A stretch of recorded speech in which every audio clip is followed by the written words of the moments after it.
Welcome back to another episode of Andrew's Garage. Today is Saturday, and I'm trying to get this guy buttoned up at least a little bit this weekend. I'm still waiting on carpet and some other things, but at least exterior wiring goes. It's pretty much done. I'm going to make a center console for it with some cup holders. Other than that, it's just tying up loose ends and running some exhaust and stuff like that. So pretty much on this episode is you're going to see me going around the truck and just looking it over real good, putting on the outside exterior, so it's like bumpers, paint the wheels, stuff like that, and try to get it ready as much as I can to get it fired up here. So it's coming to an end, and I'm happy because that means a new project will begin. So let's go ahead and I'll grab that bumper and let's go ahead and throw it on.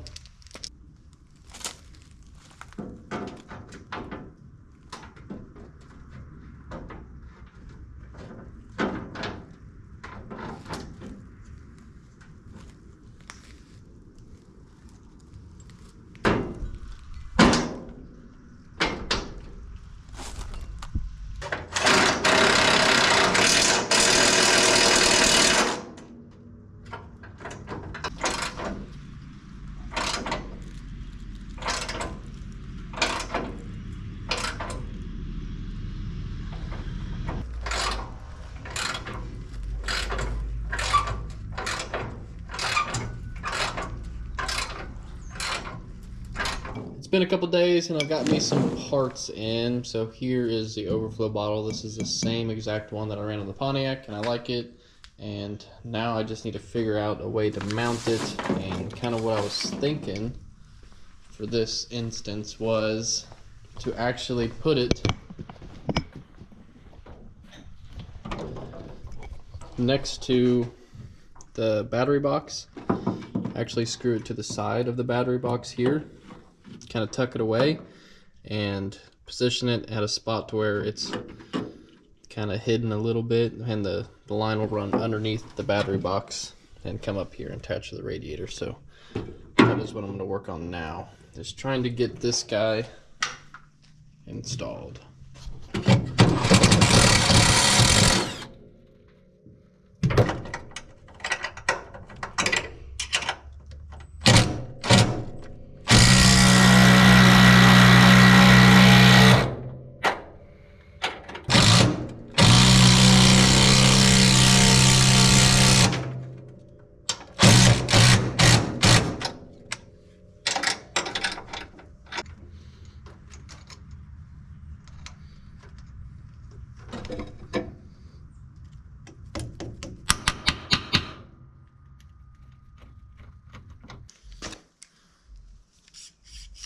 Alright, and along with everything, I have a brand new antenna. I'm trying to figure out here. Now I'm hoping when I go to do this, it'll just fall right through like I want it to. It's kind of a pain because it goes through the outer cowl piece, the inner cowl piece, down through the kick panel section, and then kind of angles back close to the firewall once it goes through. So I'm hoping this will all pull through there fairly easy and smooth. But nothing ever goes easy and smooth, so we'll see.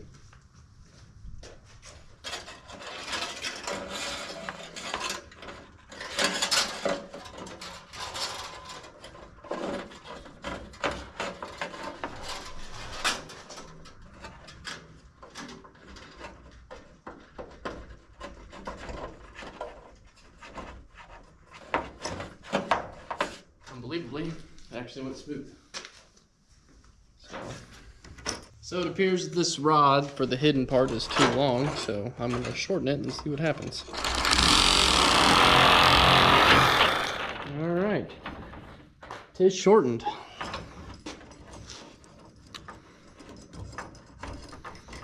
Now it should fit.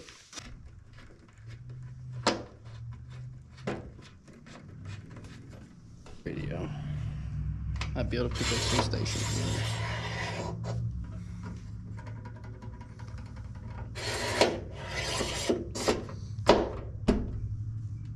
Cool.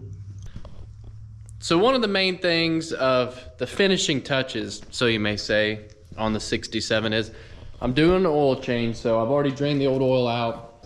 At least the oil wasn't low, so maybe it wasn't burning any, and the fact of that it looked old anyways, and so that gives you some hints of the motor's probably pretty decent. Even though it's a high mileage one, I do believe these LSs, they just go and go and go, and they're just pretty good engines. So one thing I want to do is go ahead and add the oil, which is just 5W30 running stock stuff that's in it. I run the Castrol GTX stuff, have for a long time, and that's just what I use. So that's what I will use again. I fill it full of water, and I'll go through and make sure I don't have any leaks. So that is some concern there, but as long as I don't have any leaks anywhere, then we're good, and we'll go ahead and start moving on to the interior stuff. And also just some small things need to button up. We make a small panel to cover up these existing holes for the old fuse panel plug that went to the firewall. So just some small things. So also need to get a battery. So I'm just trying to do a little bit here and there, and eventually this truck should be done. It's getting close. So let's go ahead. We'll top it off full of oil and top it off full of water, and we'll see if we've got any leaks. All right, going for the dirty old funnel. All right, so let's throw in the first 5.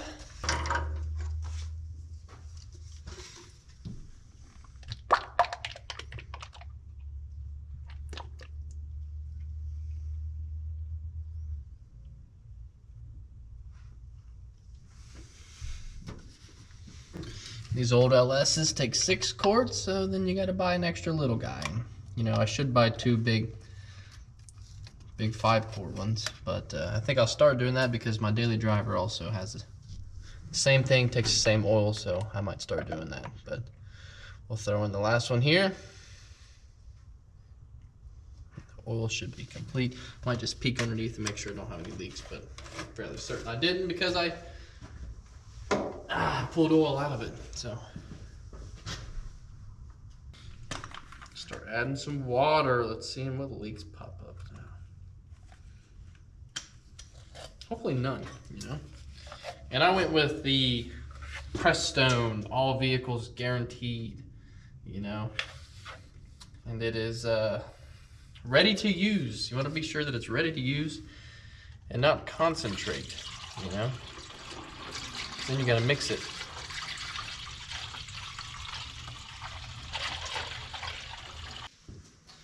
So now that I've had oil, water in this funnel, let's wipe it out for the 3rd time. Let's add in fuel. So let's see how this goes.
There you go. Brand new wiper blades installed. And this carpet, I got it from the same place I always get the carpet. I think it's a company called like ACC, and it's kind of, I mean, I get it as every time I can because one, it's form fitted, which makes everything way easier. Everything just lays out just like it should, which is always nice. Thanks for watching part 2 of Andrew's Garage and the final steps of the 67 Chevy. We're finally coming to an end, and I couldn't be happier. We just need to do a few more things, and one of the last things we need to do is the rear end, and that is something you'll see on the next episode. So don't forget to tune in next week for another episode. For now, thanks for watching, and we'll see you later.